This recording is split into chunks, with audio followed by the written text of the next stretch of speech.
Hello and welcome students to our next chapter, chapter number 4 of Environmental Studies. The name is Environmental Balance.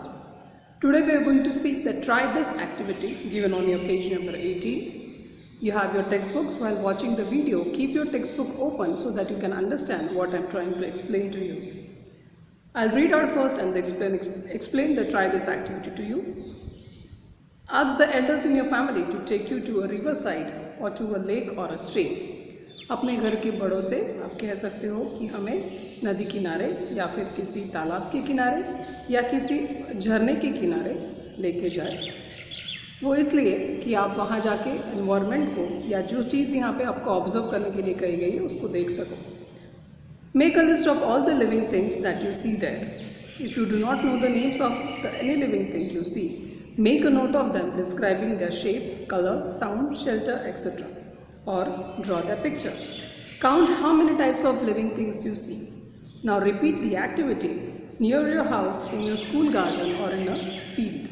आपको ये करना है कि आपके घर के आसपास अगर कोई नदी या तालाब या फिर कोई झरना है, वहाँ आप अपने बड़ों के साथ जा सकते हो। इस कोरोना के सिचुएशन में आपका बाहर जाना ठीक नहीं, सो या तो आप जो टेक्स्ट बुक में पिक्चर दिया है उसको ऑब्जर्व कर सकते हो, या फिर आप अलग अलग वीडियोस जो आप देखते हो या अलग अलग लोकेशन जो आप ऑलरेडी जा चुके हो या आप देख चुके हो उसको याद करके ये एक्टिविटी कर सकते हो। आपको एक लिस्ट बनाना है जिसमें आप जो लिविंग थिंग्स है उनका लिस्ट बनाओगे। लिविंग थिंग्स ऐसी चीज़ है जो ज़िंदा है, जो सांस लेती है, जो चल सकती है और जो रिस्पॉन्स एंड स्टिम्युलाई दिखाती है। इसका मतलब किसी एक्शन को रिएक्शन देती है। ऐसी चीज़ों को कहा जाता है लिविंग थिंग्स। अगर इन लिविंग थिंग्स के आपको नाम नहीं मालूम तो आप उनका शेप लिख के रख सकते हो या शेप ड्रॉ करके रख सकते हो। उनका कलर, उनकी आवाज़, उनका शेल्टर या ऐसी जगह जहाँ पे वो रहते हैं उसको देख के आप उसको ड्रॉ करके रख सकते हो। And then you have to try to और you have to understand them and try to name them. यही एक्टिविटी आप अपने घर के आसपास भी कर सकते हो। ना जो टेक्स्ट बुक में पिक्चर आपको दिखाया गया वो आपको मैं एक्सप्लेन करती हूँ। There is a picture of a small water pond maybe where the one man, a girl and a small boy are sitting near a tree or under a tree. Now we can see different living things in this picture. Starting from the topmost or from the upper part of the page, I'll explain you. There are several birds that are flying. Then there is a tree under which the people are sitting. Butterfly which is an insect is also seen flying in the picture. Then there are several animals that we are going to observe. First we will observe the terrestrial animal. Terrestrial मतलब ज़मीन पर रहने वाले animals. And now we can see a goat here, and then there are some oxen present. There are also a dog is present in the picture. You can see a rabbit is present in the picture. These are the terrestrial animals. Then there are also some aquatic animals, that is some fishes are shown in the pond. Near the pond there is also an amphibian. Amphibian, an animal which can stay in water as well as on land.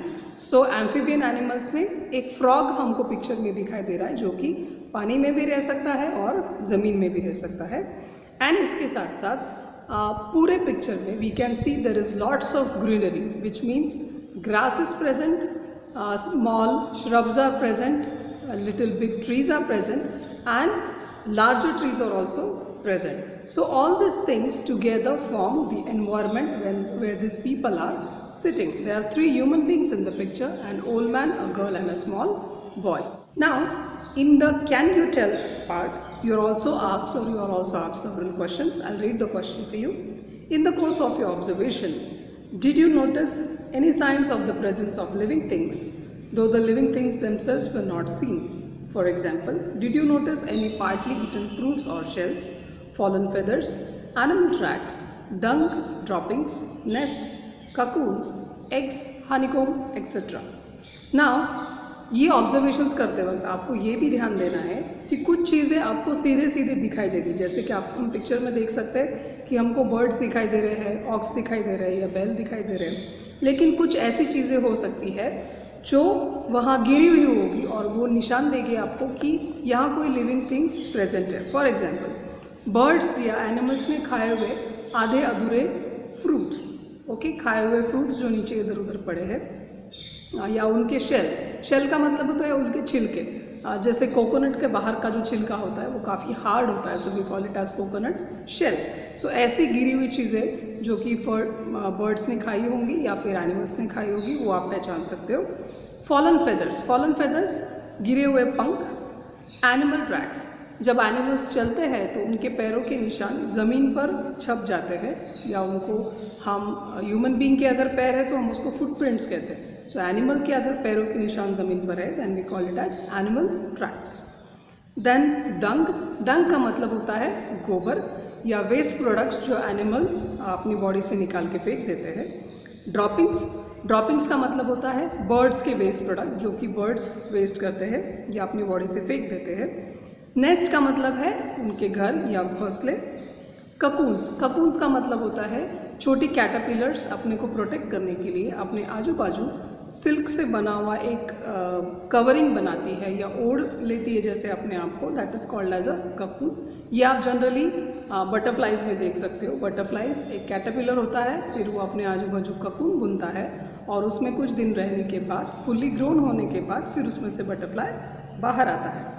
Then different types of eggs मतलब अंडे। हनीकॉम्स का मतलब है मधुमक्खी का छत्ता, जिसमें मधुमक्खी घर बनाती है और उसमें रहती है, it is called as honeycomb. ये सब चीज़ें आपको ऑब्जर्व करना है।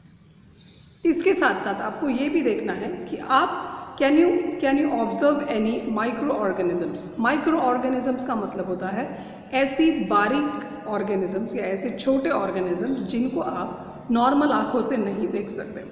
उनको माइक्रो ऑर्गेनिज्म इसलिए कहा जाता है क्योंकि वो सिर्फ माइक्रोस्कोप से देखे जा सकते हैं। तीसरी बात जो आप ऑब्जर्व करोगे it is how many types of living things did you see at the place you visited. Do you think you saw all the kinds of living things that belong there and did you see the same living things at various places और different places. आपको ये भी observe करना है कि आपने जिस जगह पे विजिट किया वहाँ पे आपको एक जैसी चीज़ें दिखाई दी, उसमें कुछ डिफरेंस था, या अलग अलग डिफरेंसेस आपने लिविंग थिंग्स में देखे, and you can just note them. Can observe a very important thing that the variety that we see in all the living things that belong to a particular area is called the biodiversity of that place.